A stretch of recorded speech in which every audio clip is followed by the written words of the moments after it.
What's up, you beauties? Happy New Year. Welcome to HW Hockey's YouTube channel, episode 25, season 8. I'm your host, Jim Michkov, joined as always by Jack Smith. If you're catching us live on YouTube, make sure to smash the subscribe button, hit the like button. Our goal for today's live show is 100 likes. Make sure you also hit the alert so you never miss a live show.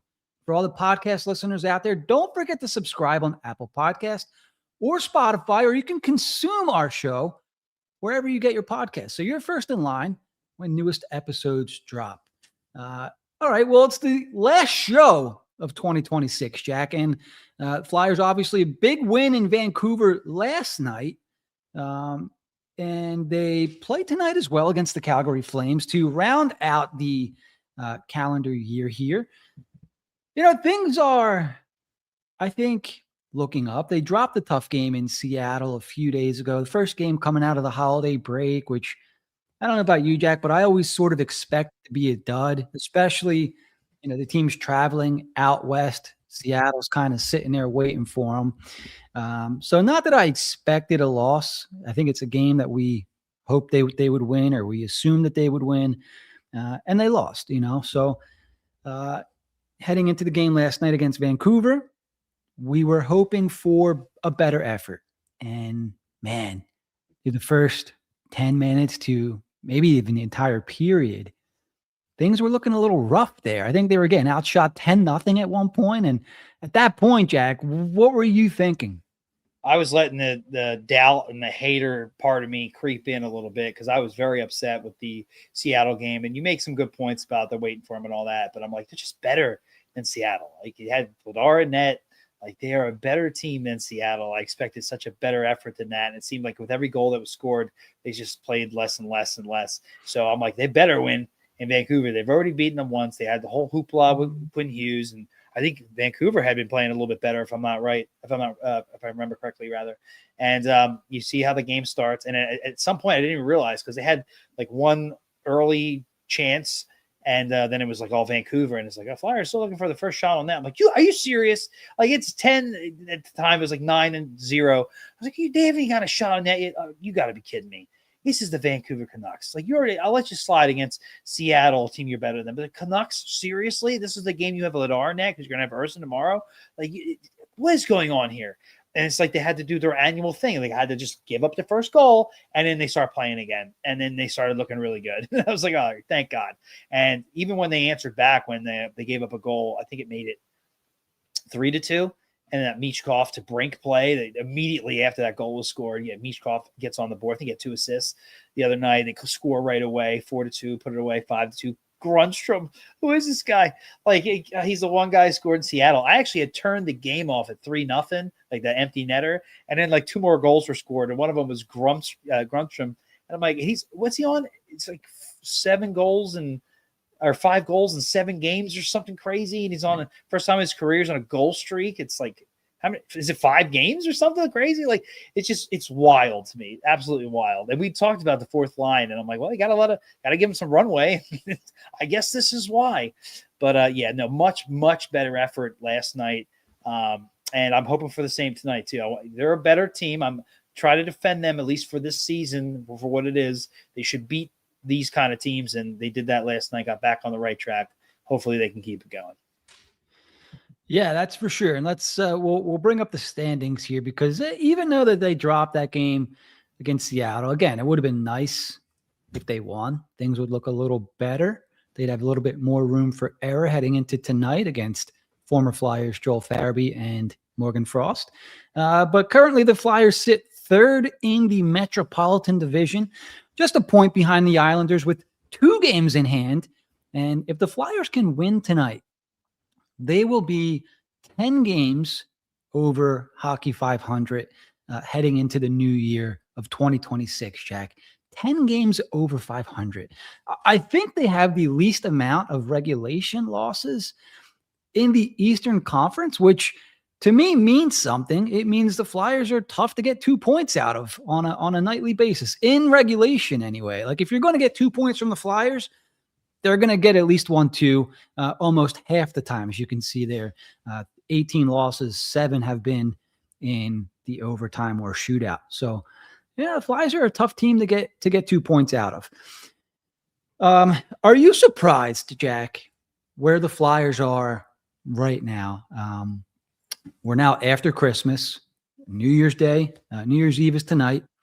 2026 is around the corner. You know, December was looking like a gauntlet sort of a month we were talking about at the end of October. And look, the Flyers didn't they didn't do great this month. Like they didn't fly through this month with in flying colors and shining colors, whatever that saying is. But they survived it, right? Like there could have been a lot of what is this? November? This is December here. Pittsburgh started out a little crappy. Like that homestand wasn't a great homestand. They finished 2-2-2. And they go on the road for 4. And they go 1-2-1. Proceed to win against Vancouver, Chicago, stinker against Seattle. I think they had a stinker against Buffalo in there. Yeah. Yeah. But, you know, currently they're 3 out of their last 4. Wins in 3 out of their last 4 heading into the game tonight. I mean, as far as when the season started or going into the season, I'm very surprised. But when you look at what they changed from last year to this year, and let me know if I'm forgetting anybody, but they essentially moved on from Lawton, who we all love, but also Frost and Farabee, and you've added Dvorak, Zegras, and Vladar, and those 3 players, especially Zegras and Vladar, have been some of your top players on your team. And when I see their play to the team that obviously Michkov's not having the year he had last year, but when I look at how everybody's play has been. And, they're a frustrating team to watch, but they tend to stay in games and keep it together. And those loser points are feel about them how you will, but they're really adding up. And then they're taking care of business against certain teams where in years past they wouldn't have done that. It's, I don't know how long it's going to last, but I've been saying that like every time we discuss the standings.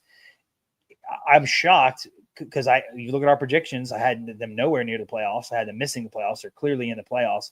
But when I see what they've added and how those players are playing and whatnot, I'm not that surprised.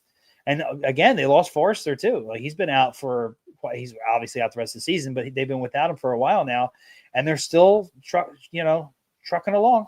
They are. I think in years past they would have just stuck with something and had them try to figure it out. Now they're trying to tweak some things, like if Zamula's finally not with the not with the Flyers anymore, not with the big club. Grundstrom's been moved into that 4th line. Barkey's come up and provided a spark. Like they're getting what they need to help their team along and what they need. And they're not perfect by any stretch of the imagination, but certain players are coming in big spots. TK had a really nice goal the other night.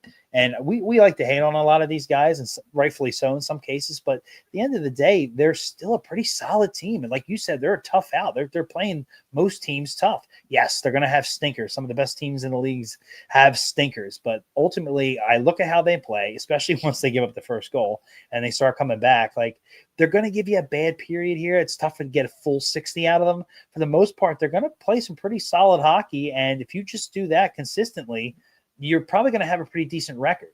Now, my only thing with them is when they start to play the really big, good teams in the league. Yes, they've had some good matchups against the Devils and the Islanders. And I actually think they played Carolina pretty well, even though they really didn't come away with any wins anyway. But, I want to see, I look at the top of the league. I want to see how they play against Detroit. I want to see how they play against Montreal again, now that we're more into the season, and Tampa Bay and, things like that, teams like that. And even some Western teams that are at the top. If they start winning games like that, that'll change how I feel. They got an Edmonton game coming up at Anaheim. They're in a new spot. Thank you for pulling that up. Anaheim is they're looking like us on the West over there. So obviously, as long as they just put Cutter through the glass, I really don't care what happens. But yeah, I want to see how they play against some of these better teams. I'm glad they can take care of business against some of the teams well below them in the standings. That's what playoff teams do. But I also want to see them play really good games, strong games, and win a couple of these games against these better teams higher up in the standings and in front of them. And so if they're chasing, I want to see them beat some of these teams. Yeah. So they finished up December. They're currently 6-4-4, which, as we said, isn't great, but they survived what I thought was a pretty tough month. Games every other night, 3 games, 4 nights, every other week type thing. And it kind of slows down. Well, it doesn't really slow down. It's game every other night. They have 2 back-to-backs. So we'll see. In my opinion, the level of competition has dipped slightly this month, but the games are all going to be tough. There's a lot of parity in the NHL this year, which makes for a lot of good, fun games to watch. So we'll see. Having said all this, Jack, there's still a faction of fans out there that hate Rick Tocchet. And look, I think it's on record. Like, the guy that I wanted to hire was Ferschweiler. Rick Tocchet didn't really, I don't think, excited anybody. But and I was I don't think I showed my pessimism as much as I felt it, but I'm like, okay, anytime they bring in a new guy, new coach, new player, new GM, I'm like, okay, well, let's see. I can't really have an opinion until I see what he's doing here. And while I'm still not the biggest Tocchet fan, coach-wise, the team's having success, right? The team is having success, which, maybe, I don't want to say we as fans have gotten away from caring what the team does, or maybe it's a certain faction of fans that don't necessarily believe that what we're watching is sustainable. And maybe that's where the disdain for Tocchet comes in when it comes to Michkov, who I thought looked really good last night, maybe had his best game of the year in terms of playing a full game, played hard every shift. Well, what was his ice time, Jim? I think it was less than 14 minutes. See, it's all that matters. Yeah. And you even got some guy on Twitter posting how long his shifts are and when he comes off the ice and why. And because I guess Tocchet a few weeks ago said something that Michkov's coming off the ice after 30 seconds, 20 seconds. Yeah, and so there's a fan out there that's displaying his shifts and displaying why he's coming off for a shift. And I guess his point was almost all of them are Tocchet taking him off the ice, which this stuff is just like, dude, you need to get a girlfriend, or make some friends, or go outside, pick up a hobby or something. Like, holy crap, man. Touch grass. And it's like, look, we saw that Michkov can be very good last year. And even there were even spurts last year where he looked a little gassed, right? Like, I know we have a short memory, especially towards the end of the season. I thought he looked a little out of gas. He never played that many games in a season before, kind of thing. This year, whatever happens, came in out of shape, whatever it was, we don't really know. But he doesn't look quite like himself yet, at least not how he started last season. Last night, I thought he looked more like himself, right? Just giving maximum effort every shift, looked good defensively, was playing along the walls, getting in the mix a little bit, some physical stuff. And he set up 2 guys. He had 2 assists, right? Bobby Brink, all he had to do was sit on the doorstep and wait for the pass. And the first one, I think who did he set up on the first one? It was Noah Cates, right? It was a nice little pass back to Cates, and Cates ripped a shot through. I thought it was his best game of the season so far, Matvei Michkov. If he can continue to build on that, we could be seeing a turnaround here. I think last night, it's fair to say, could have been the turnaround game, the confidence builder for Michkov. Like, he's got the good vibes going. Him and Bobby Brink are getting along well. I've been calling him the Hobbit line, which isn't really fair to Noah Cates. But I have a lot of fun watching Brink and Michkov form a relationship there, form a bond. They're 2 smaller guys, and it's funny watching them talk and getting excited. No offense to smaller guys. I'm just saying I enjoy watching those guys have success together. No, I mean, and I thought there was a few games like that in the past where he had 2 points where it could be the turnaround game. I hope it is, honestly, obviously. I think that's where the frustration comes in, is like the fans that really didn't want to turn the corner yet because we have a need for center, and there's some high quality centers allegedly coming out this draft. And you know me, Jim, I'm a draft guy, so I'd have been okay with that. But the team made a decision to move forward. They're going to try to win now. And you couple that with Michkov's season to this point, and that's why they hate Tocchet. It's like they don't really care what the team is doing now because it's still about the future. It's still, and Michkov is a massive part of the future. So if they're winning games now and they're a bubble playoff team, great for them. We're not getting to the Stanley Cup unless Michkov becomes a Michkov we think he's going to be. And I'm not trying to make the argument for them, but I believe it's rooted in that. And the organization made a decision. And I will be critical when they do things wrong that I believe are wrong and that they are actually wrong. And when I look at Briere's track record so far, it's hard for me not to give him the benefit of the doubt on things with the trades he's made. If you want to throw Cutter Gauthier in my face, you know how I feel about that, who I'm going to aim blame at for that. But other than that, there's not a whole lot I can be upset with. Look, they haven't gotten the center they need. They don't grow on trees. Maybe they came out of their rebuild a little too fast. I actually would be in somewhat agreement with you. That doesn't mean I'm going to, put my head in the sand and just bitch all year about the team because they didn't do it the way I want them to do it. I don't know how you live with yourself doing all that kind of stuff. Like, I want to see improvement, obviously, from everybody. And I think we're seeing like a team that can actually win games, which is huge because we would lose so badly for so long and they would take themselves out of games so quickly. And it's kind of, I'm like, I get it, but Rome wasn't built in a day, this offseason for me, I could become one of these fans next year because this offseason for me, and I'm not talking about free agency because yes, they kind of circled it. They had their eyes on it. We've been led to believe, and now it's gone essentially. But they do need to make a major trade, at least one. I think two, but at least one. And if you're just proving you turn a corner, you're not getting a top draft pick. I don't even know if they should be drafting with this pick. I think it should be used for something. I understand it takes two to tango, but to show us that you're serious about what you're saying, you brought in the coach, you brought in some other players, you've had a winning record. Now go get the I don't want to say missing piece. That's usually the last piece, but like the piece that really brings everything together. And if Zegras isn't going to play center, that's probably the position I'm looking at. But I can't get mad at that now. That hasn't happened yet.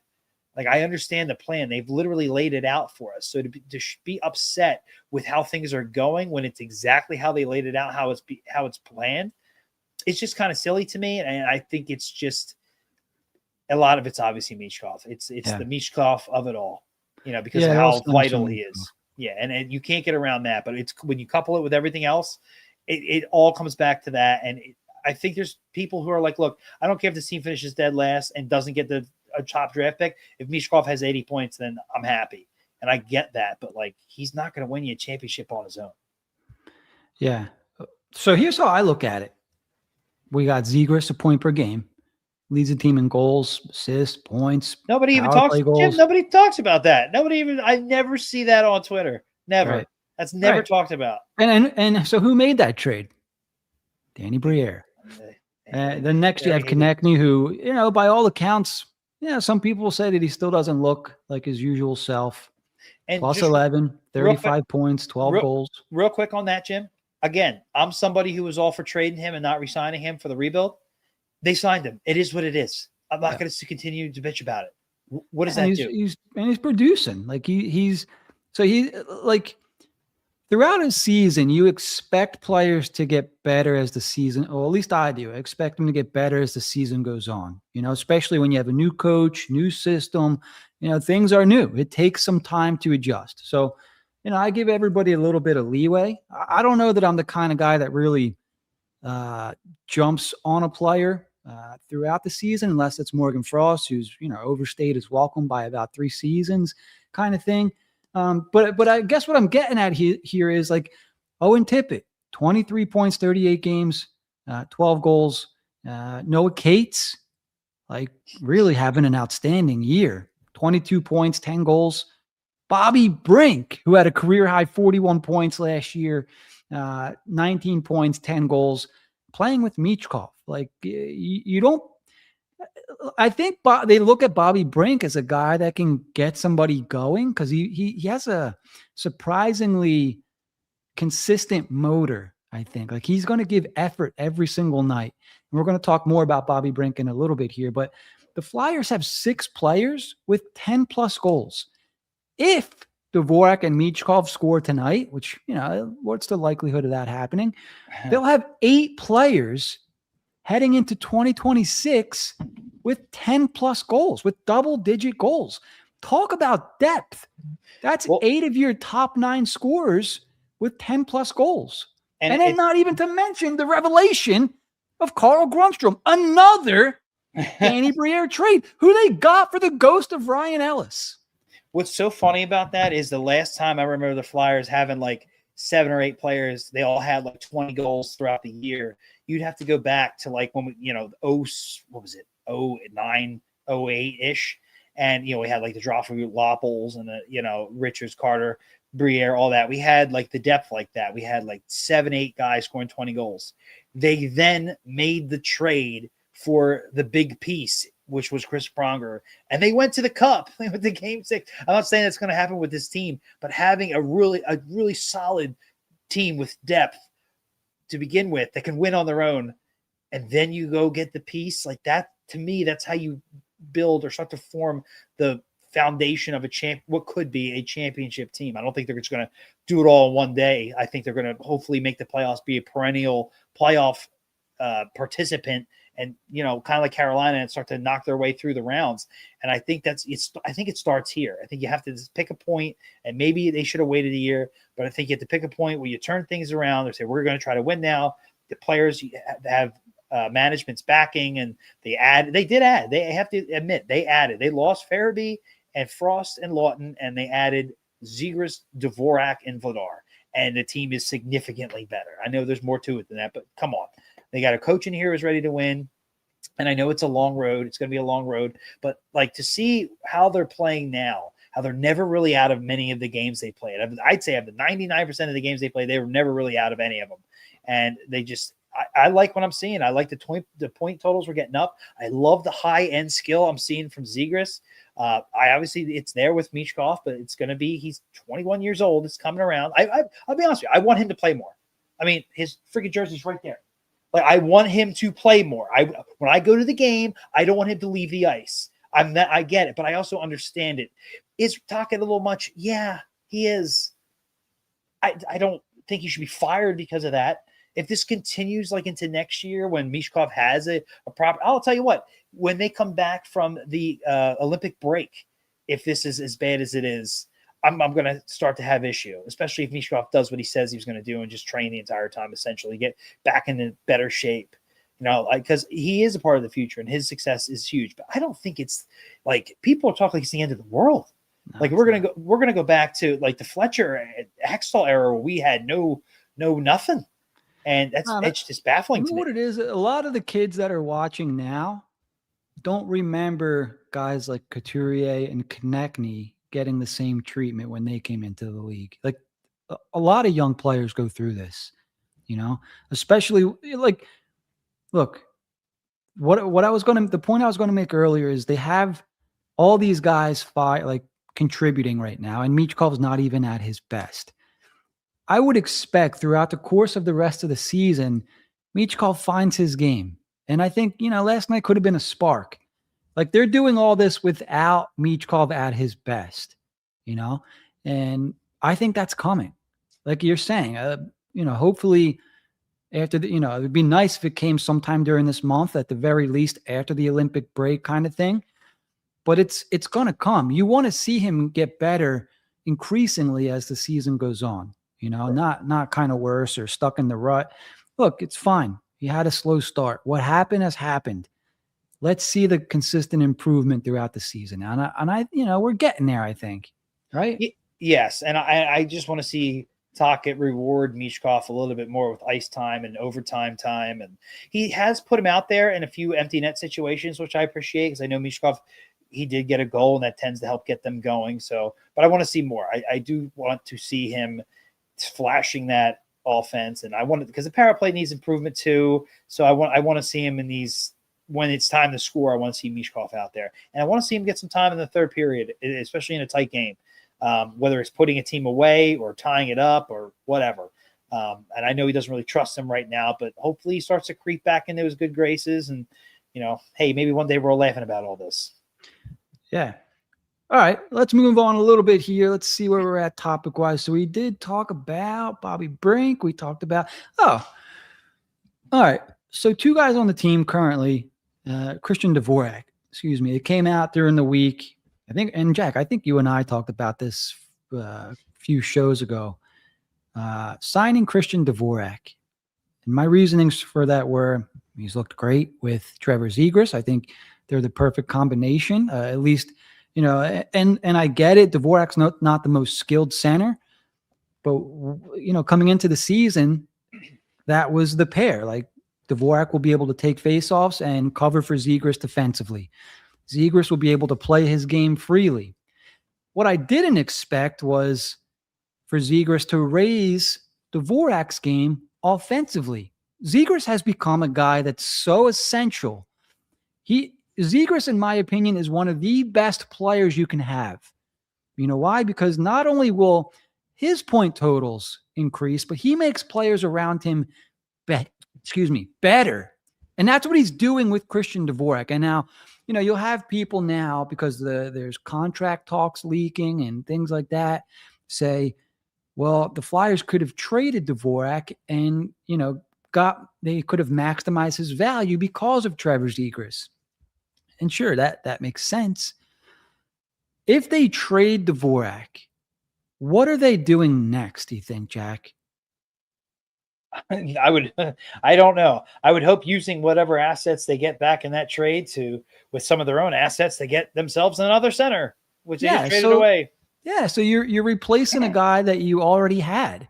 And, I don't know that they would get a better center or not, but you're keeping it's like what's that saying? Bird in the a bird in the hand. Bird in the hand's worth more than 2 in the bush. Because you know what you got. Exactly. Right? You know what you have in Dvorak, and there's chemistry there. Apparently they love him in the locker room. He's close with Tocchet.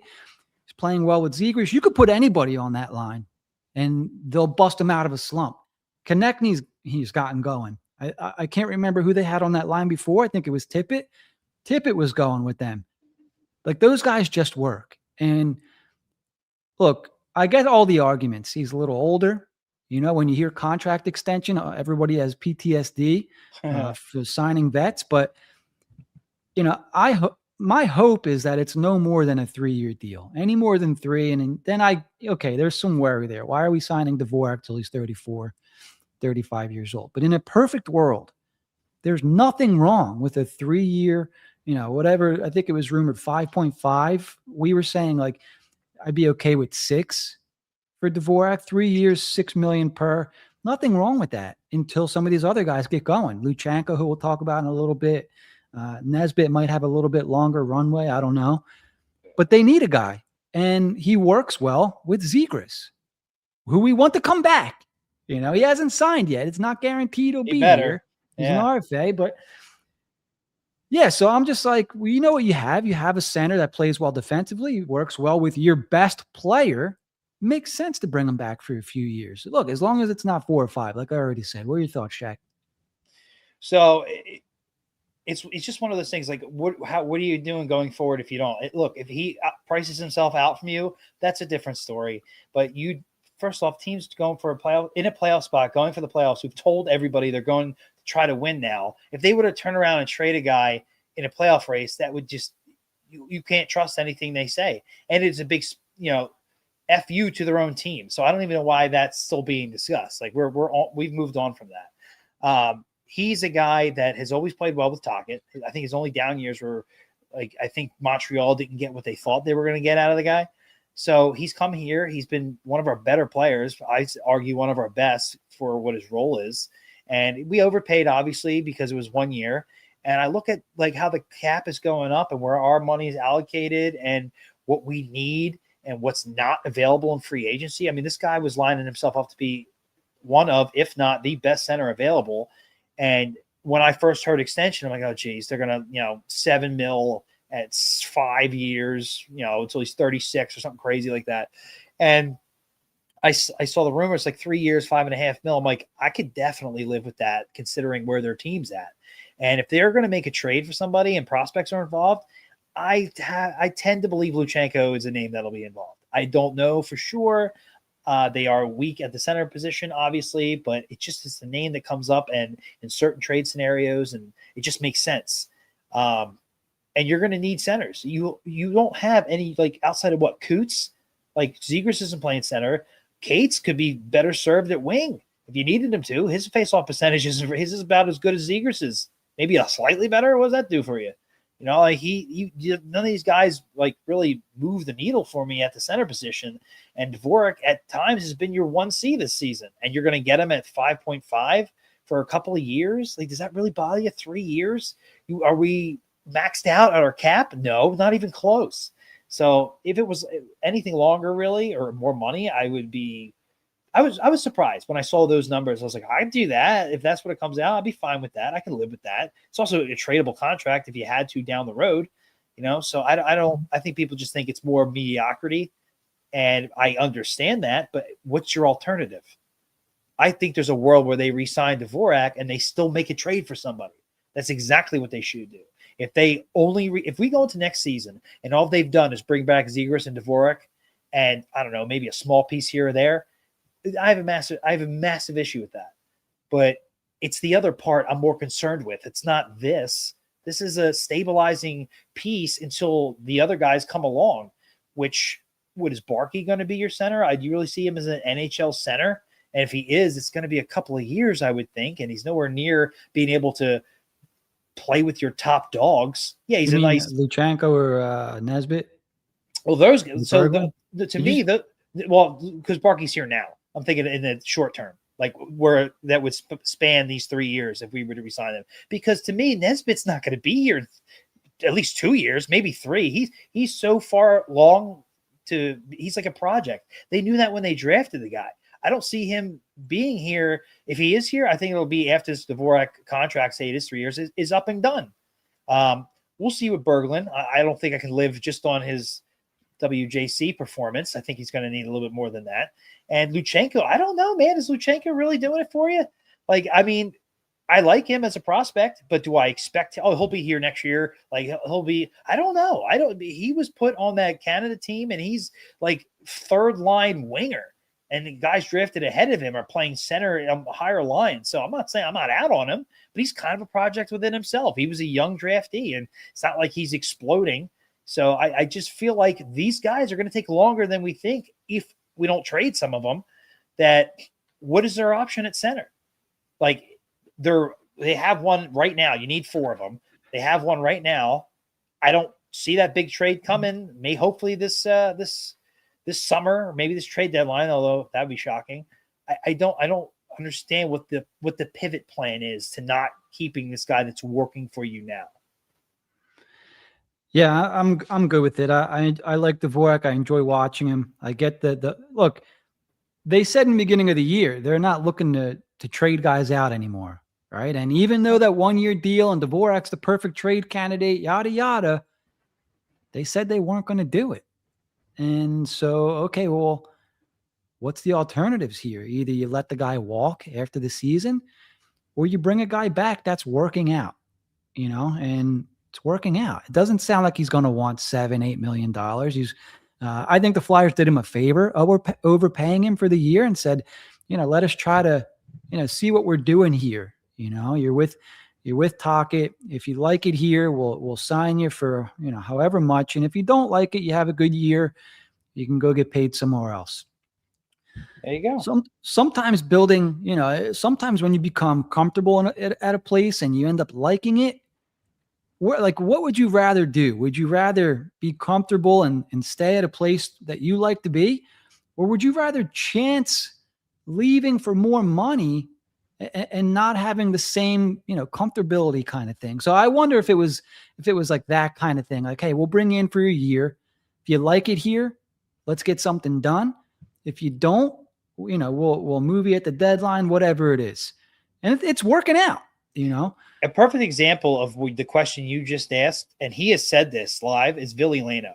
When he left Philly for Buffalo, he left for money, obviously, and it ended his career essentially. Like, I don't even know if he finished that contract. And he's like, I had an offer with the Flyers. I should have stayed. Things were working here. I liked it here. I liked the coaching, the teammates, everything. And I chased the money. And I was out of the league not long after that. And I'm not saying Dvorak be out of the league, but sometimes being in a situation where things work and you're happy and comfortable, it may be worth staying and not taking the extra money. That's why I looked at the numbers. I was surprised. I thought with also him being potentially the best center available, but he might get some team to bite and give him like 5-6 years at 6-7 mil. Seems ridiculous, but we've seen crazier, and he might ask there and meet somewhere a little bit lower than that or something, which is, in my opinion, a big risk and an overpayment. But like, for what we'd be paying him short 3 years, I think we should be able to figure out in 3 years our center position. We can even add and still make it work. We have so many wingers. Somebody's going to get traded. You have Martone coming. We talk about this all the time, how many wingers they have, and people need to be moved, the Brinks, and all that. And it's like, but you still need a center. You can't force any of these wingers to play center. You need somebody. Even if you trade for a center, you need more. You're going to go, say you did get like a Robert Thomas, right? So you're going to go with Robert Thomas. Say you don't have Dvorak because you don't keep him. So who are your other centers? You're going to go with Coots and Cates and who? Hubbles? Like, is that better on the top end? Sure. But like, your center depth is still weak, still very weak. So I just think this is just, for the price and for the years, I think it's a smart move. Yeah. There's a comment about Dvorak's raise there. Where did I see his contract? So his previous contract was 4.45, and the Flyers gave him 5.4 for this year. Yeah. I think it was 5.4. It was, because we all thought it was 4.5. Actually, it was reported that way. It was reported 4.5, and then he came back out. I'm sorry, wrong way, 5.4. That's Elliot Friedman. So yeah, that's how I remember that, 5.4. So if he gets, if they give him 5, I doubt he's going to take $100,000 raise. But again, I think there's some kind of gentleman's agreement thing worked in. 3 years of commitment too. Just my own speculation. Right, he was overpaid to begin with, and now he's getting more money and commitment. Right, exactly that. Yeah, so I just kind of wonder if there's some kind of handshake deal where if things go well, we're not going to give you the 6.57. Even if they give him 6, fine. The cap goes up, whatever. So I don't think it's an egregious raise or whatever, like our buddy Flyers Purgatory is saying in there. Well, it's just, to me, it's like, who's he blocking? Like, what's the problem? Like, if he's just here for now because he works until the next we figure it out, like, I don't understand. Somebody's got to play center. Somebody has to play center for this team. And that I'm not a Couturier hater, but my God, is there a lot of hate on Coots out there? Some of it warranted, and it's like, he's not going to get any better for you. He is who he is at this point. I think he's best served in the bottom 6 role as a center if you have, top guys at the top. And Cates is a nice piece, but do you see him as more? And he's having a nice year. But I really think he's still a better served as a bottom 6 player who maybe jumps up when you have an injury. So, like, who are your top 2 centers? Like, one of them's got to be Dvorak for now. And you're not blocking anybody because you still need more centers. It's only 3 years. That's nothing. Yeah. So I think it's not even – I don't even think it's the contract, money, or the years. I just think it's a mediocre, in their eyes, player, and it's going to be more of purgatory, to be honest with you. I hate to say it, but more of finishing in the middle, drafting 13th, drafting 17th, never getting any better. I think that's what they see, a guy like Dvorak resigning, and I think that's where the mind goes. And I don't think that's the case. I don't think that's the full picture, unless the front office doesn't come through and add that top-tier talent. Yeah. All right, on the flip side of this, Igor Zamula was waived, I think it was last week now, and reported to Lehigh Valley. Last I checked, he had 2 assists in 2 games, so he's playing in games, whatnot. We know that he's not happy with the situation and whatever. Switched agents. That's how I feel. Yeah, right. Like, oh, Igor Zamula is upset. Not happy with the situation here. Feels he's an NHL player, should be playing in the NHL. That's fine. Good for him. It's not for the Flyers. Flyers actually did him a favor. He was an undrafted free agent. He carved out an NHL career, I guess somewhat of a name for himself with the Flyers. They did him all the favors they could. He doesn't fit anymore. So, Zamula is looking for an out. I think what I read was the Flyers are exploring any possibility to recoup any assets in a trade before sort of cutting the cord there, like what happened with Alexander Texier, where he went from, I think it was St. Louis to Montreal. They just released him outright. So, that's the situation with Zamula now. I think his days with the Flyers are done. And I hate to say good riddance, but it's been over for a while, and it just, I don't want to say that he can't do it. I think he just is what he is, kind of thing. So, Igor Zamula, Jack, seems like his Flyers tenure's coming to an end here. I'm not going to lie to you, Jim. I think it's kind of comical. I don't understand. Like, he's demanding a trade and looks for other opportunity. I'm like, what in your play makes you think you're even an NHL player? Like, you want another opportunity elsewhere? Sure. But like, it's like this big deal that he's being sent down. Like I'm seeing tweets like innuendo that like the Flyers are kind of telling his agent, like, you see, nobody claimed him, which nobody did. I mean, like, isn't that telling? Like, I don't understand. Is this a situation where the guy is so high on himself, or his agent so high on his client or something? Like, are they not seeing the same games we did? That little, time period where he was doing some scoring on the power play? Is he hanging his hat on that? Like, he's just not a consistent enough defenseman, even in this lineup. Like, he just doesn't have it. Why is this? Like, I feel like it's being made a bigger deal than it should be. Everybody's been calling for Zamula's head for a while now.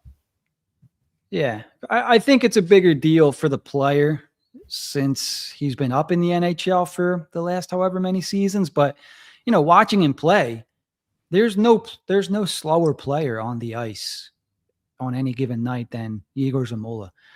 Just slow with decisions, just slow in movement. I'm sure he's a nice guy.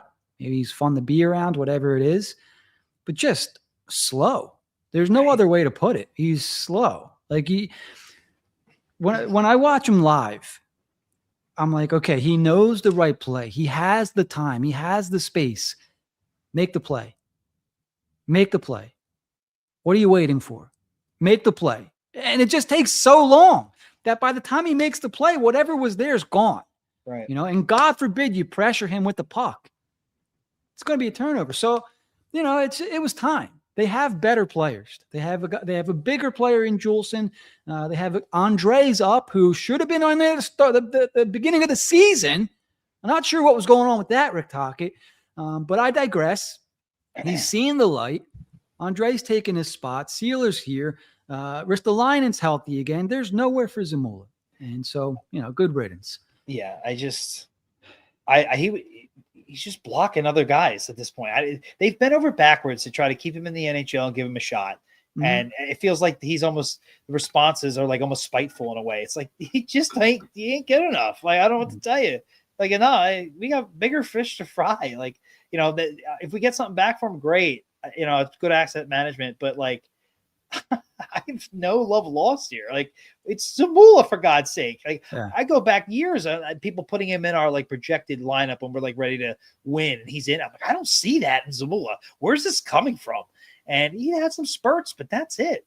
Like, I'm kind of glad. Let's move on. Like, Jesus. Yeah, I wish him the best, but just not happening here. Right. All right, a couple more things to get to here, and where do you want to start with?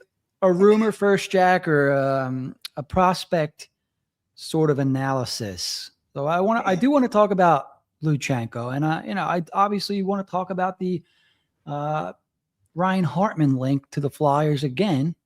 Bobby Brink going the other way. Which one do you want to talk about? Let's do the Hartman one real quick, because that's we do, we don't get to the other one. And this is a little interesting now, since now there's talks about signing Dvorak, and I think they have to wait until tomorrow or the 2nd if there is a deal that's going to get done. But they leaked that there's talks, number one. And this coming after the Flyers have been linked to Minnesota. This is going on at least 2 seasons now, Bobby Brink to Minnesota. And I think this is the first time that Ryan Hartman's come up. And I think he's playing center up there. He wasn't getting as many minutes. I can double check that, Jack. And while I check, what are your thoughts on these rumors? It doesn't make a whole lot of sense to me. He's not a true center. He may be playing center. Isn't he like 30 years old, 31, something like that? Yeah, 31. Yep. Why are they trading how old's Brink? 24? So he's listed right wing. Sorry, I didn't mean to cut you off. I don't know if he's still playing center. I think at one point he was centering Kaprizov, but I don't know if that's still a thing. Yeah, and I don't think his points total is all that impressive, if I remember correctly.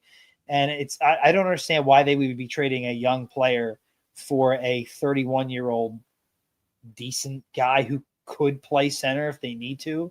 What is the game plan here? Like I don't understand the idea behind giving up Brink for this player. So, all right. So let's say Hartman does play right wing. And not that I'm not attached to Bobby Brink. It is fun. Like I find myself enjoying his success more than some of these other players just because he's kind of goofy. He's undersized. So when he succeeds, I'm kind of like, good for him. You know what I mean? He's one of those guys for me. Yeah. Having said that, 19 points, 38 games, 10 goals, 9 assists. We know that he's undersized. He's listed at 5'8". And you know that when a guy's listed 5'8", he's probably smaller than that, right? So we've heard the Flyers want size. And Bobby Brink's playing in the bottom 6, third line. While Hartman's not lighting it up wherever he's playing in Minnesota, 15 points, 9 goals, 6 assists in 36 games. We've seen him play.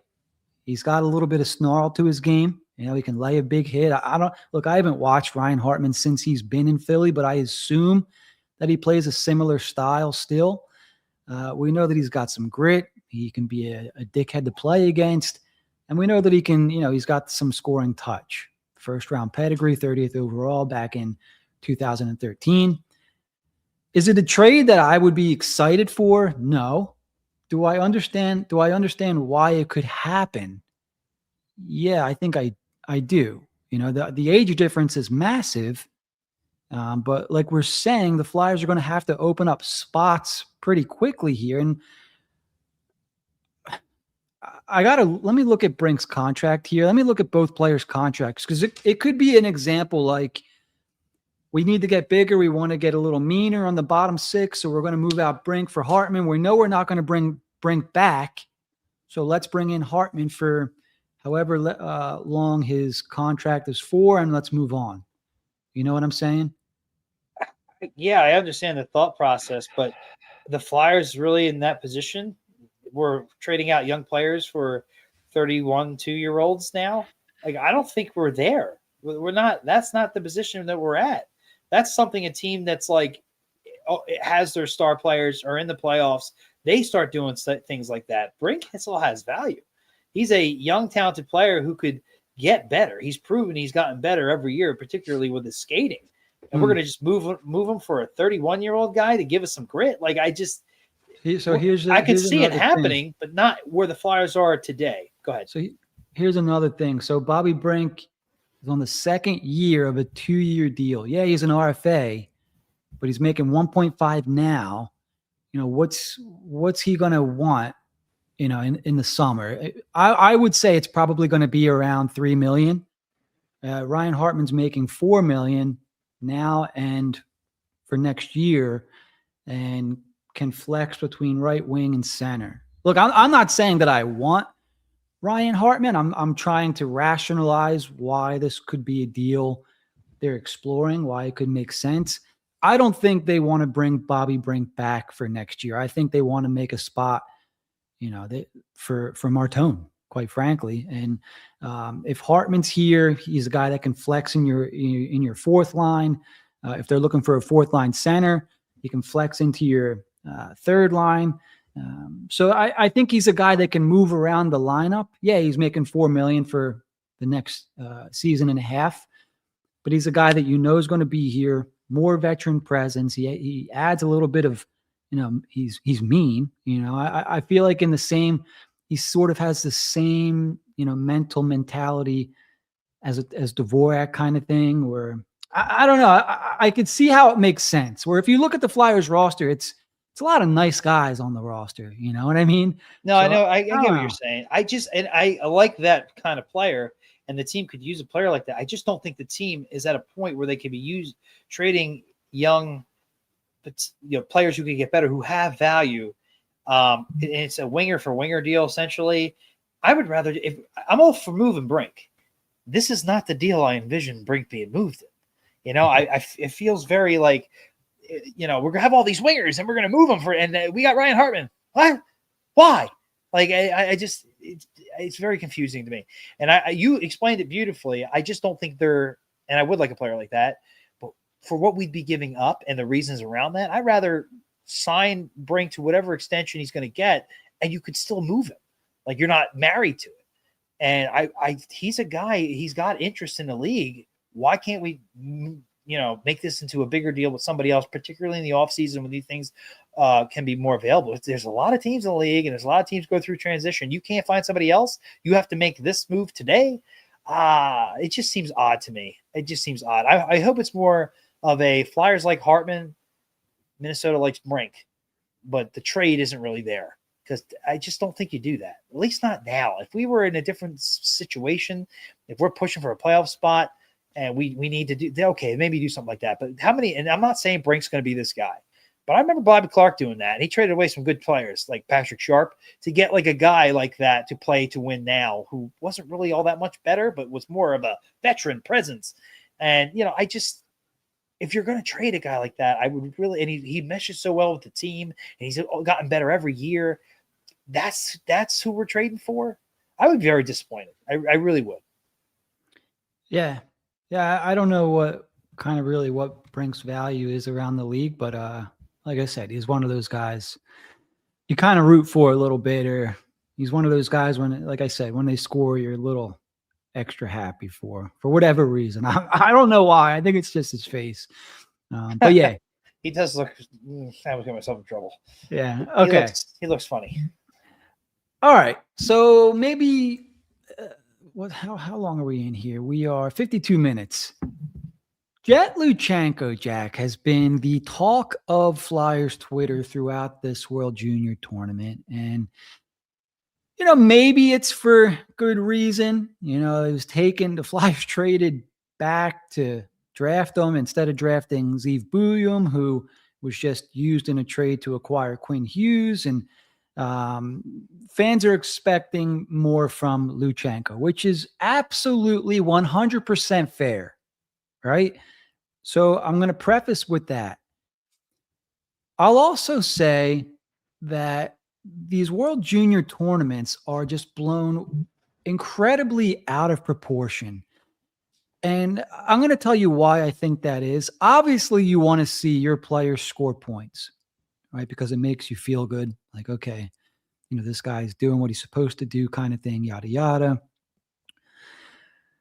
And, since I started actually really watching players like shift by shift and that kind of thing, like there's so much more that goes into development than scoring points. Scoring points a lot of the time is the result of doing a lot of little things right throughout a shift, throughout a game. You know what I mean? Points, goals, and assists are sort of the reward for doing a lot of little things right, is what I'm trying to say. And when watching Jet Luchenko, he does a lot of little things right throughout a shift. And in the games that I watched, I was able to watch the Czech game and the Latvia game. I didn't finish watching the Denmark game because it was a 9-1 beatdown. How much are you really going to take away from watching a guy play 15 minutes against Denmark in a 9-1 win? I would rather watch him in a close game against the Czechs or Latvia and see how he does in games like those. But anyways, the Czech game for Luchenko, for me, was a little concerning. And the reason why is because he looked a little bit out of sorts. I don't know. I don't think it was because of lack of confidence, or maybe it could have been because of lack of confidence. He was playing, if I'm not mistaken, a bottom 6 role with players that he hasn't played with before in a position that he doesn't play. So it would take anybody time to get familiar. Now, I know they had 2 games and practices and whatnot leading up to this, but when the lights are really turned on and the Czechs give Canada some problems, he didn't look right. I'm not going to sugarcoat it. He didn't look confident. But what you want to see from a prospect throughout a game, throughout a tournament, throughout a season, you want to see him get better. And in the Latvia game, I saw that. I saw his confidence grow. He looked like he was more, he knew where he was supposed to be on the ice kind of thing. Maybe it was because the opponent was a little lesser, even though Latvia gives Canada problems too these days. He looked better to me. He looked more like himself. And they were generating some offense. And there was a couple chances where his teammates didn't finish, where if they did, we're talking about Luchenko's got 2 points in 2 games or 2 points in 3 games, whatever. I'm not going to sit here and tell you that he's going to be a star because when they drafted him, his ceiling was 2C, right? But his floor was always 3C, which unfortunately is the way that Brent Flair drafts. He drafts for safe floor, unfortunately, right? And I know there's comments here from Vinny, Michael Hage, and whatnot. But I would counter with this: the coach of Team Canada, I think, how do we know that he doesn't like bigger players? I know Luchenko is listed 5'10", 5'11". I'll tell you right now, he ain't touching 5'10". He ain't. He's a smaller dude. How do we know that he doesn't want bigger guys, bigger bodies? Porter Martone's a monster. He doesn't want more physical. He wants to dominate in the top 6, pure offense. Jet has offensive skill, but he's one of the better forwards on that roster defensively, right? So where he's put now is in defensive position. The third line is not a scoring, and I'm not making excuses. I'm just trying to tell you guys what I see from my perspective. He's playing with Cole Reshny and Braden Coots. Braden Coots, another center, playing out of position on the right side. Luchenko, a center, playing out of position on the left side. Cole Reshny's got 2 goals this year, 18 assists. So he ain't lighting up the score sheet either, goals-wise. So between the 2 of them, Luchenko and Reshny, they're 2 similar players, smaller in stature, playing with Coots, who's playing out of position. Why are we expecting them to score goals every shift? That's not a goal-scoring line. They look out of sorts. Some of this has to do with how he's being deployed. And if we're going to argue Michkov can't get off the third line and that's why he's not producing, he needs more minutes, why don't the same rules apply to Jet Luchenko? Nobody can answer that. There's nothing wrong with him as a player. Look, he's played on 4 teams, 5 if you count Canada. 5 teams in less than a calendar year, Jet Luchenko. There's no continuity there. There's no familiarity with players, coaches, systems. He's played for the Phantoms. He's played games with the Flyers. He's played for Brantford. He's played for Guelph. He's played for Team Canada. And this all sounds like excuses, but this will throw any prospect development off. So give him time. Let him develop continuity. I don't give a shit if he doesn't light up the tournament in the World Junior Classic, because you know who did, Jack? Morgan Frost had a great World Junior Classic, right? And all we heard was he was the next coming of Christ for however long he was with the Flyers. So points, while they're nice to look at, and they show you that a player is, finishing shifts, finishing plays, having success, they're not the end-all, be-all in player development. There's a lot that goes into, is the player being put in a position to succeed? Is he being put in a position to generate offense? They're averaging like 12, 13 minutes a night, and their first 2 lines are powerhouse lines offensively. So I get it, or I think fans who don't normally watch prospects, this is their one chance to watch Luchenko and Martone. And if they're not seeing what they want to see, and the Flyers drafted Luchenko 13 or 14, they want to see goals and assists from the Flyers' high draft pick, their top center. And when it's not happening, I get it. People are going to start asking questions.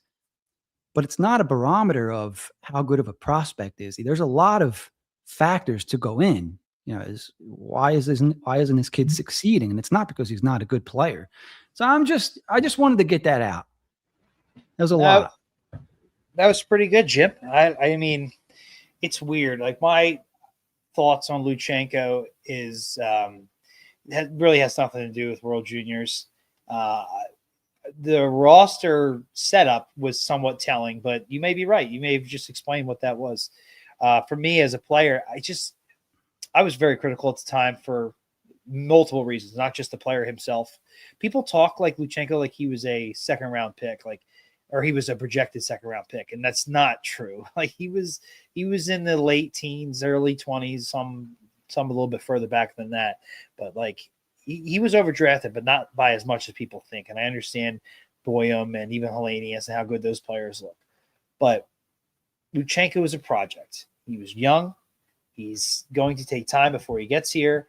And he's had some sparks. Like, he's already played some NHL games, but I think those reasons for not because he impressed as much as you would have thought. I think that the certain aspects of his game, certain coaches and management may have liked. And I do think the silly rule with the AHL is why he's bouncing around juniors and all that, obviously. But it would not surprise me if he's next year with Lehigh Valley. And it's a slow process, whether he comes up next year at some point during the season or he spends a full year in the AHL. I don't expect him to make the team out of camp. I truly believe that. But that doesn't mean he's going to be a bust. It just means that it's going to be a slower grow. It's going to be a slower way about it, which is why I think a Dvorak signing makes sense, because I don't see any centers coming from our own prospect pool anytime soon. And I also think that teams around the league see it in this very same way, which is why if a certain trade package were to come along, while I agree with what Jim said, there would be no love lost if he was involved in that deal. I would be told, depending on the deal, obviously, but if they brought in a Robert Thomas or somebody else, God forbid a Tage Thompson or whoever else was available, I could definitely live with that. And maybe I am a little bit down on him just from what I've seen and what other players have done, but I'm trying to stay somewhat centered. I don't want to fall into the Twitter cesspool where just hate everything. It was a horrible pick, fire Danny. But, I can kind of see it from both sides, but at the same time, it's still very much a wait and see. This is not a finished product and we have our answer by any stretch of the imagination. So from that perspective, I do agree with you. Yeah, and look, I'm not saying I don't know, people can think whatever they want, but I just think the World Juniors are just blown completely out of proportion when it comes to prospects. There's a lot of factors, I guess is what I'm saying. Look, I fully expect him to compete for a roster spot out of camp next year. I thought last year was way too early. I thought this year didn't need to play for the Flyers this year. Give him some time to cook. I assume he's going to get some AHL time at some point, which is fine. He showed that he can hang in the AHL. He even looked pretty good in the AHL. What he's missing right now, in my opinion, is some confidence. I think somebody in the comments said he needs some bravado. He just needs someone to pump his tires a little bit. And I just wonder if the lack of confidence comes from sort of being bounced around a little bit, because that's what can happen to a prospect. Well, you described him as a little bit of a slow starter. Like, he's got to get used to it and get better as the tournament went on. You said he was getting better. If you're getting bounced around, you're going to have to start over and slowly get better. So that could have something to do with it as well. Yeah. I mean, imagine playing for 4 different teams in a span of 6 months. Yeah. Where's this? There you go. Somebody said it there, John. It keeps commenting on my jacket. Thank you.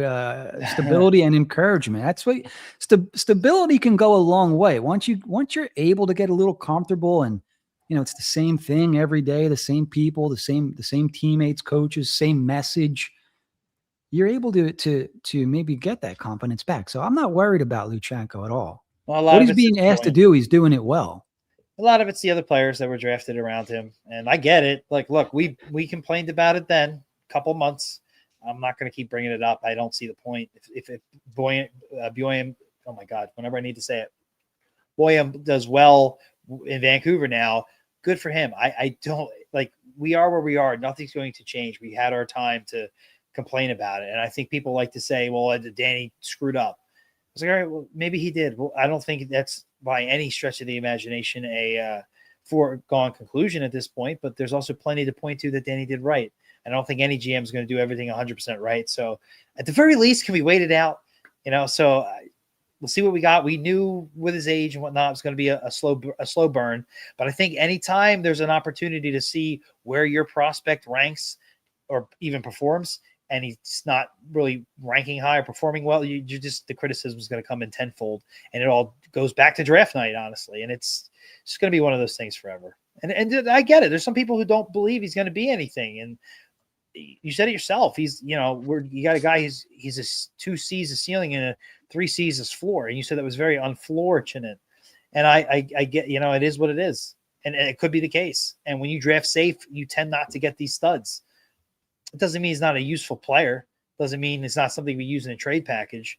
So I don't know. I don't understand the point of getting this riled up about it. I guess that's where, when you had it on the thing for the show, I just was like, is it that bad? And I do kind of remember seeing some stuff. I just didn't realize it was getting out of control with the World Junior stuff. Yeah. And I didn't want to say it like this because I don't mean it in an offending way, because it's not like the fans that are watching are casual. I think it's just the expectation of seeing your top draft picks finally, right? Because it's hard to watch them play in the Canadian League or wherever they're playing. Maybe you can't watch the college games, what have you. So this is your one and only chance for the year to watch Luchenko, to watch Martone, to watch Heikkinen or Rohonen and Berglund. And, if your guy's not doing well, you might overreact. So I get it, but it's only a few games. There's a lot that goes into it as well. It's overreacting, but it's like every chance they get, like any opportunity, it's like they jump all over it. And I'm like, I'm not saying I love the guy by any stretch, but Jesus, man, like, don't we understand? Like, people still talk about trading Dvorak. I'm like, the team said they're not going to do it before the season started. They're not doing it. Why are we having this conversation? Whether or not you want to extend him, okay, that's a conversation. Well, obviously, we'll see what happens, but I want to know how you feel about it now. As far as the trading stuff, it's not happening.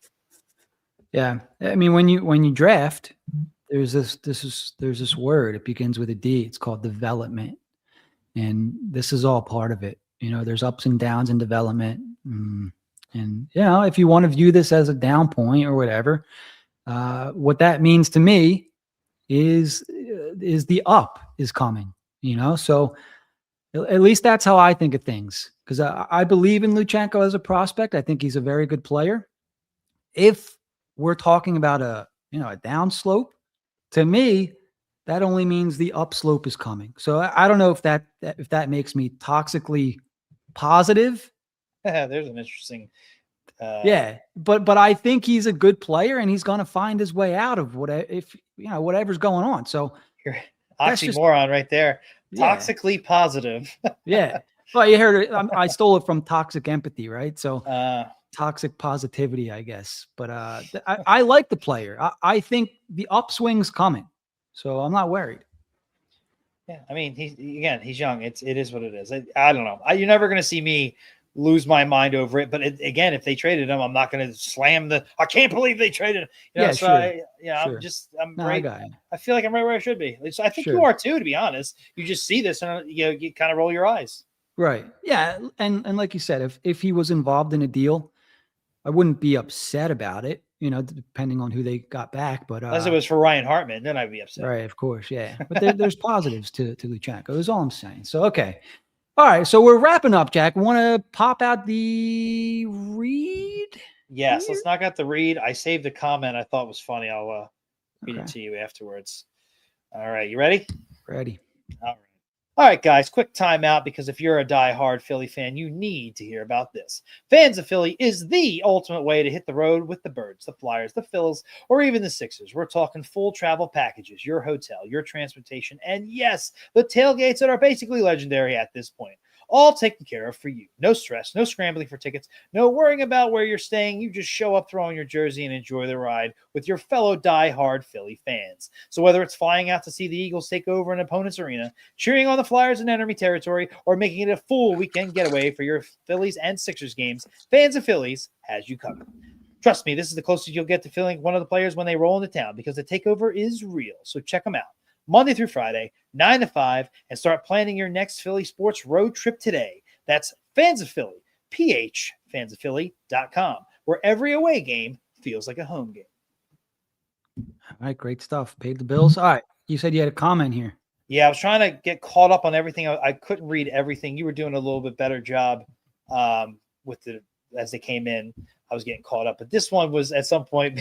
It made me laugh. This is I saw Robert was on the trade Dvorak, and I appreciate you listening. Appreciate you commenting. I don't think you were disrespectful anyway. It's you're entitled to your opinion, obviously. But he said, "Man, the more I listen to shows like this, the worse I feel about this team. The Flyers really never will be good again." Obviously cynical, but I found it funny. I'm like, is it because we were? Hold on, Flyers made a trade. Hold on. Breaking news. Not big. It doesn't look like it's big. Frank for Hartman. We've acquired Philip Tomasino from Pittsburgh in exchange for defenseman Igor Zamula. I'm happy with that. They got another winger for the Phantoms, and it's Italian at that. I like Tomasino. There you go. How about that? Live right after the read, and the comment kept us live too. Perfect so just timing. like Breaking that, news. Zamula is bye-bye. Yeah, I don't care. Like, whatever. I'm glad he moved on. You know what that does is Tomasino now takes, as long as he reports to Lehigh Valley, which I'm pretty sure he will. Tomasino, I wonder if he takes Barkey's spot, or at the very least, Grundstrom's spot down there. So interesting. People love your jacket. So there you go. There's that saga comes to an end. Thank God, because I don't care. But no, Zamula was a good guy. It just was silly to me. But anyway, back to the comment real quick. And what do you think the reason for this comment is? Do you think it's because well, I was going to say, if you listened 2 weeks ago, I'm talking about how I made peace with never seeing the Flyers win a cup. So I guess it's all on which episode you tune into there, Rob. I read a couple of comments that said we're a fanboy show, and I'm like, I remember for years like destroying this team, but whatever. I appreciate it all the same. I guess it's because it's like in a way an acceptance of mediocrity, and to me, I'm not accepting anything. It is what it is. This is where they are. This is what they told us. I'm not going to create scenarios that are never going to happen. This is where we sit. So look, I know one thing that will change this for everybody: if they make a freaking move for a top talent, star player, whatever, whoever, at center or defense. I would hope center. If once they do get that guy and make that move, and it's gonna happen, it's a part of the plan. Once it happens, it'll change everything. I truly believe that. You just got to do it. Until they do it, is what it is. I like Mr. Twitzer there. I'm gonna read that, and then we can sign off here. If you give up hope and just enjoy the pretty colors, you'll be much happier. Yeah. Wait, is that from Mario? I have no idea. Oh my God. I'm not sure. It just sounds very familiar to this funny character in the Mario. Yeah, no idea. But yeah, essentially. Look, it is what it is. I've been following this team my whole life, but we've been doing the show, 8 years? Yeah. It's a lot better now than it was. I will say that. Yeah. And I don't know about you, Jack, but I'm a little horned up for 2026. I'm excited to see what this team does. It feels like we're getting close to that time where they make that big deal, right? Where they make that big trade. So I'm horned up. I'm in. I'm bought in. The Eastern Conference is mediocre. Let's make some noise. Let's see what they can do. Why wait for teams to catch up again? Now's the time. Make the move. And look, I'm going to drop this on you now for a little cliffhanger for the next episode. Oh, snap. Don't look now, but Steven Stamkos has refound his scoring form. So just something to think about heading into next week. But if, I'm just going to leave it at that. Okay. You So pissed off a lot of people. let's sign off now with that. All right. I want to thank everybody for tuning in. Thanks everyone who tuned in for the year of 2025 and who subscribed in 2025, interacted with us, hung out with us in the chat. We really appreciate you guys. You guys are the reason we do this. You make this so much fun, and we enjoy talking to you guys and spending an hour at least each week with you guys. If you enjoyed our episode today, make sure to subscribe and help us on our quest for now 2,500 YouTube subscribers. Give us the like. Our like goal for the episode is 100, so you can help us hit 2 goals heading into the new year. And leave a comment for us on YouTube. Let us know what you thought of the episode, much like Robert did there. If you're listening as a podcast, you can find us on Apple Podcast or Spotify. Set alerts so you're the first in line.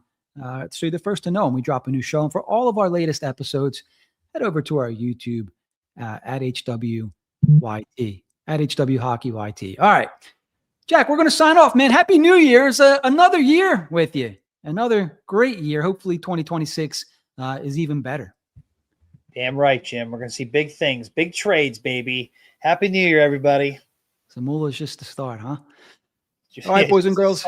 Thank you for hanging out. Happy New Year. Don't forget to keep it high, keep it wide in 2026. We'll see you next year. Bye-bye. Bye-bye. Thanks for watching HWT Hockey. Remember to like, comment, and subscribe. We'll see you next time.